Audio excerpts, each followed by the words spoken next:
Galera, recadinho rapidinho antes de começar o vídeo. Eu lancei a campanha do Setor 2814 para quem quiser ajudar o canal.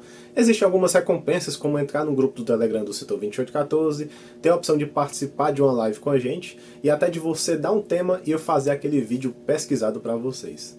Tudo isso para que com essa ajuda financeira eu consiga pagar o servidor do site, o domínio também, e voltar a postar conteúdo por lá. Também investir em equipamentos e material de pesquisa e quem sabe no futuro não dê para pagar um editor e assim sobra mais tempo para produzir mais vídeos para vocês. Quem me conhece sabe o quanto eu pesquiso e tento trazer um conteúdo diferente para vocês e sempre faço com muito carinho. No Catarse, o mínimo de contribuição é de R$5, mas se você quiser colaborar com qualquer valor, nem que seja R$1, eu estou deixando aqui embaixo o Pix para vocês. Também vai estar na descrição o Pix e também o link do Catarse. E importante, eu não vou condicionar o futuro do canal a esse financiamento. O canal sempre vai existir até o dia que eu cansar. Então é isso, um ótimo vídeo para vocês. E aí galera, beleza? Aqui é o Bruno Castro e esse é mais um vídeo do Setor 2814. E no vídeo de hoje vamos finalmente falar sobre a Mulher Maravilha em homenagem aos seus 80 anos. É importante ressaltar que essa versão que nós vamos falar no vídeo de hoje é a Mulher Maravilha original, ou seja, não é a mesma personagem que conhecemos hoje em dia. Essa versão foi apresentada nos anos 40, ou seja, na Era de Ouro, e mais tarde ficou conhecida como a Mulher Maravilha da Terra 2. Antes de surgir a Mulher Maravilha, raramente existiam super-heroínas naquela época, né? Vamos destacar até aqui algumas delas. Me corrija se eu estiver errado, mas até onde eu sei, a primeira heroína é a China, a Rainha da Floresta, que tinha a habilidade até de falar com os animais. Outra depois conhecida foi a Fantomar, né, que era uma mulher que tinha poderes sobrenaturais. E daí teve várias outras, né? Teve a Lady Fantasma, lá dos Combatentes da Liberdade, que era da Quality Comics. Tinha também a Gata Negra, né, pela revista Harvey Comics. Não confundir com a futura versão da Gata Negra da Marvel. Falando na Marvel, vários personagens que ela tem hoje em dia, ela adquiriu da editora Timely Comics, né? E em 1941 foram criados a Viúva Negra e a Golden Girl. Essa personagem eu não conheço, eu não sei se ela foi parar realmente na Marvel. Quem foi Marvete e conhece dos quadrinhos, deixa aí nos comentários. E na DC, antes da Mulher Maravilha, só existia de heroína a Tornado Vermelho, né, que via retcon depois iria ingressar na Sociedade da Justiça, né, a Mar-Hankel. E você pode ver que mesmo essas personagens assim, não se parecem tanto com as versões masculinas de heróis na época, né, porque os heróis eram sempre muito poderosos e elas aqui nem tanto. Deve até ter tido uma grande resistência, né, até acharem normal mulheres como heroínas lá nos anos 40. Assim como reclamaram de existir heróis negros nos anos 60 e 70, assim como muitos reclamam de ter heróis gays hoje em dia nos quadrinhos. Então eu vejo muita gente reclamando, mas essa parte de inclusão de minorias sempre teve. É só estudar um pouquinho das histórias dos quadrinhos que vocês vão ver, né, tanto essa parte tanto dos quadrinhos como em tudo, né, cinema e tudo mais. Então tem que aceitar essa evolução e pronto mesmo. Mas enfim, nos anos 40, a maioria das personagens femininas eram somente o interesse amoroso do herói, né? E tinha aqueles empregos considerados normais, como jornalistas, enfermeiras, modelos também. Então, mas não tinha um destaque muito grande. E muito da mudança, né, desse padrão dos quadrinhos também se deve à Segunda Guerra Mundial. Porque antes, quem dominava o mercado de trabalho eram os homens. Quem lia quadrinhos eram os garotos. E com a Segunda Guerra, as mulheres tomaram essas posições, né, que era quase exclusiva de homens, né, aquelas trabalhadoras de fábricas, motoristas, vendedores, e também adotaram o ato de ler revistas em quadrinhos. Então o pessoal viu esse potencial de mudança e começaram a inserir cada vez mais heroínas, né, no caso. A Mulher Maravilha ela foi criada pelo William Moulton Marston, né, também usava o pseudônimo de Charles Moulton. E aí vem a confusão, né? Em alguns lugares diz que ela foi criada em dezembro de 41, já em outros em janeiro de 42, né? Então por isso que em 2022 fez os 80 anos. E foi na revista All Star Comics número 8, que era a revista da Sociedade da Justiça da América. Mas nessa edição, nas últimas páginas, trouxe uma breve origem da Mulher Maravilha. Em janeiro de 42, ela era destaque da revista Sensation Comics, né, que tinha um mix de histórias, e a Mulher Maravilha apareceu até a edição 107, lá no ano de 51. Já no meio do ano de 42, ela ganhou sua revista própria, né, chamada Mulher Maravilha, seria a volume 1 aqui no caso, que teve 329 edições, acabando no fim do pré-crise. Mas nós só vamos falar aqui da Mulher Maravilha original, né, como eu falei. E as suas histórias vão até a edição 97 dessa revista, que foi do ano 58, que marcou justamente o fim dessa versão da Era de Ouro da Mulher Maravilha. E em 43 ela ganhou mais uma revista chamada Comic Cavalcade, né, que durou mais ou menos 30 edições até o ano de 48 e era uma espécie de almanaque da DC que trazia histórias tanto do Flash como Lanterna Verde.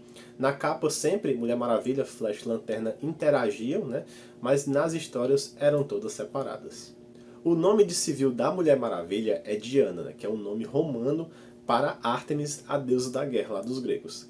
Aliás, a DC e outras editoras sempre misturaram esses nomes dos deuses gregos e romanos. O próprio Shazam é uma mistura deles. E a Diana é uma amazona da Ilha Paraíso. Nessa versão não se chamava Temícera como conhecemos também hoje em dia. E ela é filha da rainha Hipólita e possui alguns atributos dos deuses. Ela tem a beleza de Afrodite, a sabedoria de Atena, a força de Hércules e a velocidade de Mercúrio. E a primeira origem da personagem é bem curta. Ela começa contando a queda do avião do coronel Steve Trevor na Ilha Paraíso, que é a primeira vez que cai um homem nessa ilha. O Steve fica inconsciente com a queda do avião e quando a Diana o encontra, logo se apaixona por ele e quer curar suas feridas. Só que ele não pode ficar na Ilha Paraíso. Depois até explicado o porquê, né, ele tem que ir embora depois que ele ficar curado. É nessa hora até que a rainha Hipólita vem para contar a origem das Amazonas. Porque assim, séculos atrás, a Grécia Antiga era a principal nação da Terra, e as Amazonas eram as principais guerreiras de lá. Até que o Hércules, que era o homem mais forte da Terra, ele decidiu desafiar as Amazonas. Só que a Hipólita, ela usava um cinturão mágico, que é um presente da deusa Afrodite, e enquanto ela usasse esse cinturão, as Amazonas nunca perderiam a batalha. E de fato o Hércules acabou perdendo essa luta, mas depois ele conseguiu enganar a Hipólita e roubou o seu cinturão. E nesse momento as Amazonas viraram escravas dos homens. Mas aí a deusa Afrodite ajudou mais uma vez as Amazonas, no caso, a fugirem e acabaram derrotando novamente o Hércules. Após a batalha, a Afrodite as conduziu de barco até a Ilha Paraíso e nessa ilha não existia doença, guerra ou ódio. Depois até a Afrodite impôs que as Amazonas sempre usassem os braceletes feitos pelas correntes, né, que as escravizaram, para sempre lembrar do que os homens são capazes. E enquanto elas permanecessem na Ilha Paraíso e a Hipólita possuísse o cinturão mágico, elas teriam a vida eterna. Então elas também decidiram que nunca mais iam se deixar enganar pelos homens novamente. E nessa história também é apresentada a Esfera Mágica, que é um espelho dado pela Atena que mostrava o que estava acontecendo no mundo fora da Ilha Paraíso, tanto no presente, no passado e no futuro também. E por conta desse espelho é que elas conseguiram ficar cada vez mais fortes e sábias que as pessoas do mundo exterior. Além disso, as armas e máquinas das Amazonas eram muito mais avançadas. E até a Hipólita também usou essa esfera mágica para ensinar artes e outras línguas para as Amazonas, por isso que elas conseguiam falar inglês. E voltando aqui para a história, elas olham até para a esfera mágica para ver o passado do Steve Trevor, como é que ele caiu na ilha, e ver que ele estava em missão para capturar alguns espiões alemães. A Hipólita consulta a Atena e a Afrodite, que ordena que faça um torneio para selecionar a melhor amazona e devolver o Steve Trevor para os Estados Unidos e assim concluir sua missão no exército. E detalhe que a ganhadora desse torneio não poderia retornar à ilha, então por isso que a Hipólita não permitiu que a Diana participasse. Das várias participantes, uma delas insistiu em usar máscara na competição. Quem será, né? Não dá pra saber não. Mas enfim, a Diana acaba ganhando todas as competições, a Hipólita acabou reconhecendo sua força e a deu o título de Mulher Maravilha para sua filha. E até nessa hora que ela ganha a roupa clássica, né, com as cores dos Estados Unidos. A continuação dessa história só acontece na Sensation Comics número 1, que mostra a Diana já no seu avião invisível, levando o Steve lá para Washington, né, capital dos Estados Unidos, e a Diana lá encontra uma enfermeira do exército que parecia muito com ela. A enfermeira estava muito triste porque o marido arrumou um emprego em outro lugar e o cara não tinha dinheiro para buscar ela, né? Porque acaba que ele ganhava muito pouco e blá blá blá. Então a Diana dá esse dinheiro para a enfermeira, não sei como é que a Diana tinha dinheiro, mas tudo bem. Então, só que ela deu uma condição, ela queria assumir a identidade dessa enfermeira, que por coincidência o nome dela era Diana Prince. Então foi daí que a Diana adota esse sobrenome e usa a partir de então. O seu trabalho como enfermeira não dura muito tempo e assim que o Steve fica completamente curado do seu acidente, ela consegue um emprego de secretária, né, com o general Phil Darnell. E ela consegue esse emprego graças à sua habilidade rápida de compreensão e agilidade até com datilografia. Esse emprego era até perfeito para ela, porque ela ficaria próxima do Steve, né, que ela era apaixonada, e também de alguma notícia de perigo para poder agir como Mulher Maravilha. Essa primeira origem da personagem na All Star Comics tinha literalmente muito texto e pouco quadrinho, e somente na primeira edição da revista própria da personagem que essa história é recontada, agora com muito mais imagens, né? E também adicionando vários detalhes. É dito até que foi Afrodite que criou as Amazonas a partir do barro como uma resposta aos guerreiros de Marte, né? É até importante ressaltar aqui que o Marte é o deus romano da guerra, né, no caso, que nem o Ares é o deus grego da guerra. E nessa história mostra que Marte influenciou o Hércules a travar a Guerra das Amazonas, que nós contamos antes, e na primeira batalha as Amazônias ganham e fazem uma trégua com o Hércules, que as convida para um banquete. Ele conquista a Hipólita, até faz sexo com ela e tudo mais. A Hipólita acaba entregando o cinturão para o Hércules, que imediatamente as faz de prisioneira. Aí no caso depois as Amazonas são torturadas, humilhadas, até que a Hipólita pede ajuda a Afrodite, que quebra as correntes delas e a partir daí segue a história como contamos antes. Quando as Amazonas chegam na Ilha Paraíso, a Hipólita aprende com Atena a criar as estátuas humanas feitas de barro. E assim que ela cria uma estátua de uma criança, a Afrodite dá a vida, e no caso essa criança é batizada de Diana, que vira justamente a filha da Hipólita. Aos poucos ela vai crescendo e adquirindo seus poderes. Aos 3 anos ganha a força de Hércules, aos 5 a velocidade de Mercúrio, aos 15 que ganha os braceletes da submissão, né? E também ela bebe a água da fonte que a torna imortal. Nessa história eles fazem um retcon, na verdade até uma correção pontual da história, que além da roupa da Mulher Maravilha, ela também ganha o famoso Laço da Verdade, lá naquela competição para levar o Steve para os Estados Unidos. Ainda em 42, na All Star Comics número 11, a Mulher Maravilha aparece pela primeira vez nas histórias da Sociedade da Justiça da América, ajudando-os em uma missão lá nas Filipinas. Já na edição seguinte, na edição 12, ela se torna a secretária da equipe e pouco depois ela vira um membro honorário. Até um absurdo porque ela é muito mais forte que vários dos personagens lá. E é importante ressaltar que a versão da Mulher Maravilha da Terra 2, ela só tinha super força, super velocidade e super resistência, mas ela nunca teve habilidade de voar. Mesmo a versão da Terra 2 da personagem que foi apresentada nos 952. Esse lance de voar ou não deu até polêmica no vídeo que eu fiz analisando se ela voou no filme Mulher Maravilha 1984.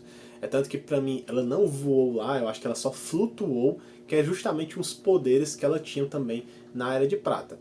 É tanto que não vai ter mais Mulher Maravilha 3 pra gente tirar essa dúvida se ela estava voando ou não. Então só para deixar claro, nos quadrinhos a versão da Terra 2 nunca voou, a versão da Terra 1 pré-crise só flutuava e do pós-crise em diante ela sempre voou. E quais outros personagens secundários podemos destacar aqui? Tem a Eta Candy, né, que é a melhor amiga da Diana nos Estados Unidos. Ela era uma gordinha que adorava doces e ajudava a Mulher Maravilha nas missões.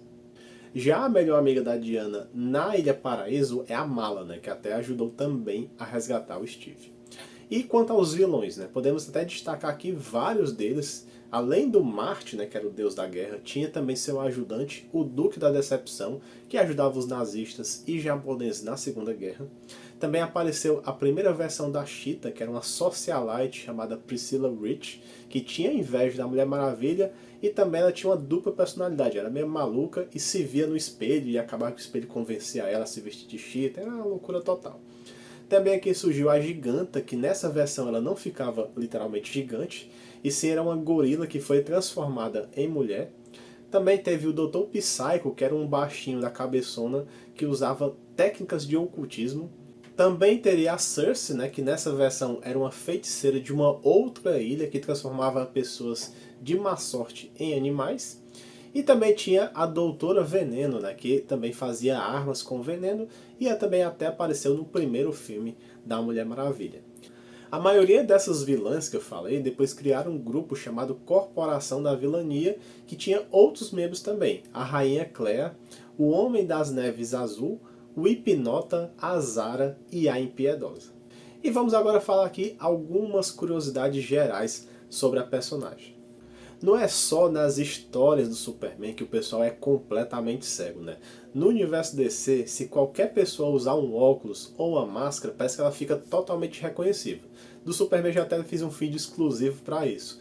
É que sobre a Mulher Maravilha já foi bizarro ninguém ter reconhecido ela na competição, né? Que ela ganhou a roupa de Mulher Maravilha, pois ela só usava uma máscara minúscula mesmo assim, só cobrindo os olhos.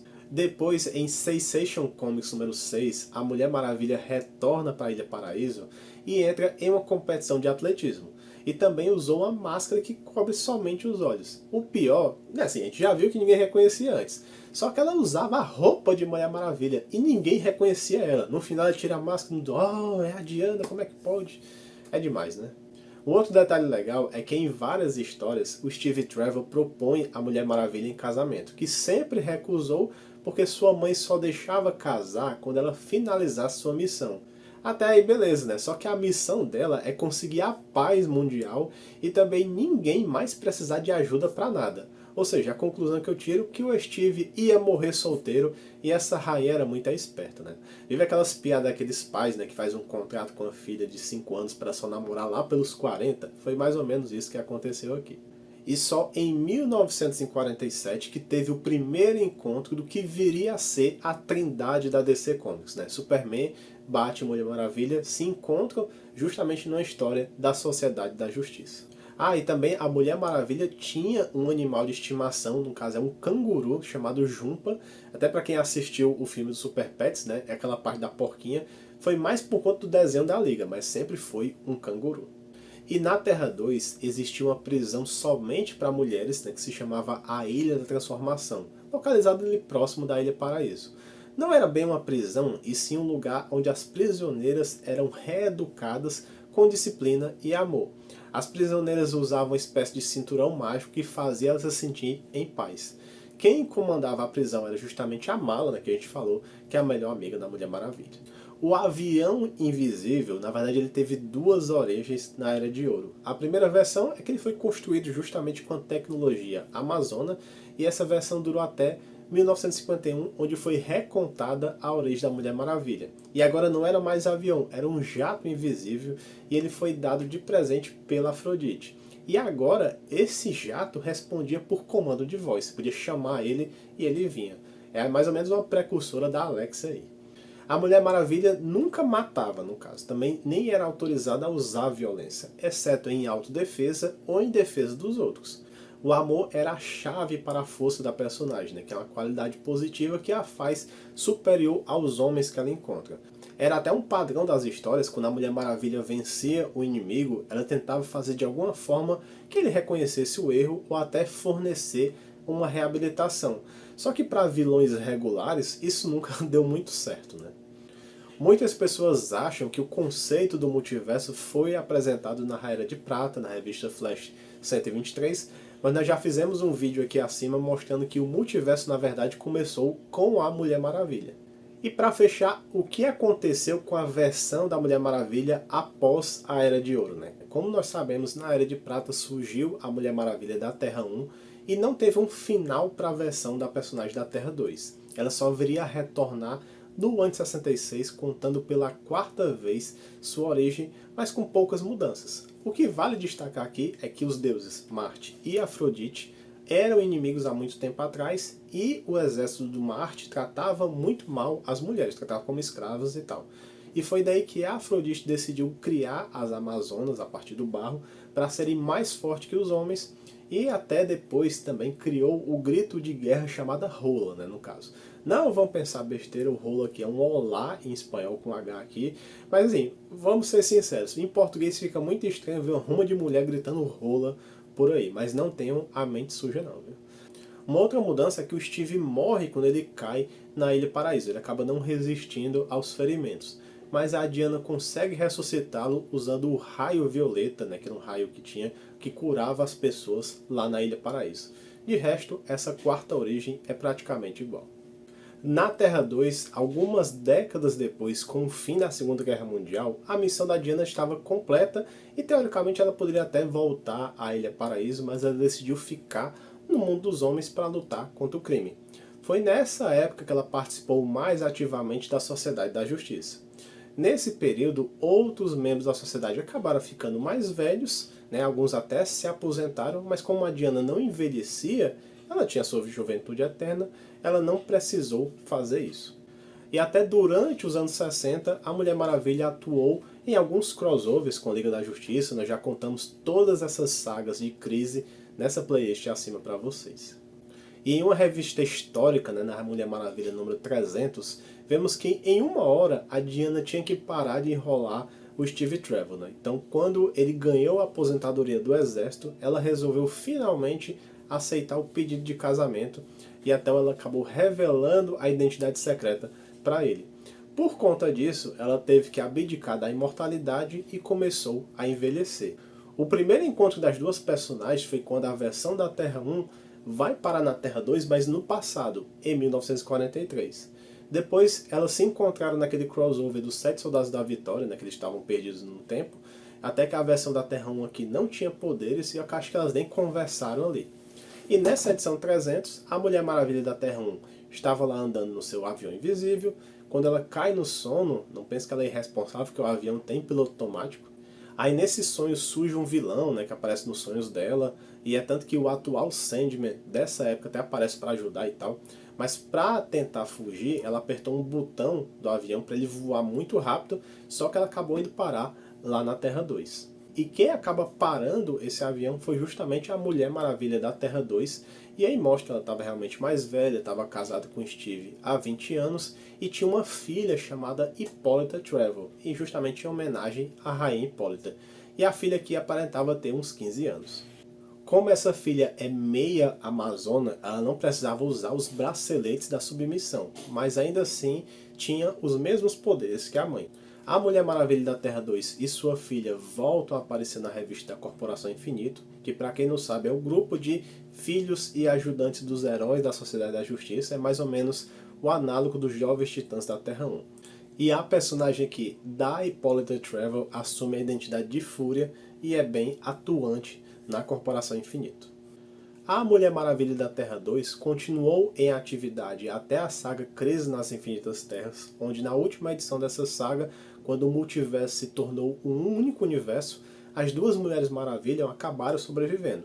Então, para não dar confusão na realidade, e até por conta até dos seus feitos, o próprio Zeus, né, o deus grego, mandou trazer a Mulher Maravilha e o Steve Trevor da Terra 2 para o Monte Olimpo, onde eles puderam viver juntos entre os deuses gregos. Além disso, a sua filha teve a origem recontada e ela não seria mais a filha da Mulher Maravilha aqui, teve outra origem, mas isso é história para outro dia. E a última aparição dessa personagem foi na saga Crise Infinita, que na edição 5 ela aparece para a Mulher Maravilha pós-crise, que a confunde até achando que é a sua mãe, né, no caso. Lembrando que depois que o universo se tornou um só, todas as lembranças dos personagens foram apagadas, mas da Mulher Maravilha da Terra 2 estava intacta. E eu sempre quis saber mais de como essa personagem está vivendo no mundo dos deuses, se ela poderia voltar, né, para a Terra em algum momento, seria bem legal saber disso. É tanto que na saga Death Metal a gente até ficou meio que enganado, né, porque nos previews, né, das imagens mostrava que ela estaria de volta, né, tinha uma Mulher Maravilha lá com o uniforme da Era de Ouro. Mas nada mais era do que os Juízes da Fonte que, em forma de homenagear as heroínas que já existiram, adotou somente esse visual para conversar com a Mulher Maravilha atual.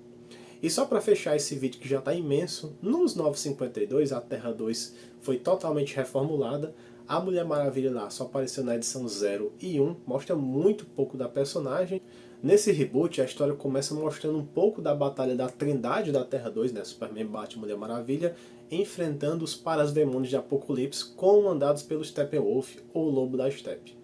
Essa versão até da Mulher Maravilha da Terra 2 é uma versão bem violenta, assim, é tanto que ela já é a última das Amazonas, e até as demais foram mortas durante essa guerra aqui. E ela morre justamente na própria edição número 1, onde ela se sacrifica para o Batman ganhar tempo e destruir a base principal do Lobo da Steppe. E bem depois mostra que a Mulher Maravilha dessa Terra 2 também teve uma filha nesse universo, que era a Donna, que também adotou a identidade de Fúria, assim como a versão do pré-crise. Bom pessoal, então é isso. Eu sei que só os de verdade chegam aqui até o final do vídeo, né? Alguns abandonam no meio do vídeo, mas eu queria pedir para vocês, além do like, o comentário e o compartilhamento, pedir para vocês também dar uma chance também nessa campanha do Catarse que a gente está fazendo, né? Para manter os custos do site e tal, para ajudar o canal. Também, falei, qualquer valor do Pix também nós estamos aceitando. Então é isso, sem perturbar mais vocês, até o próximo vídeo e valeu!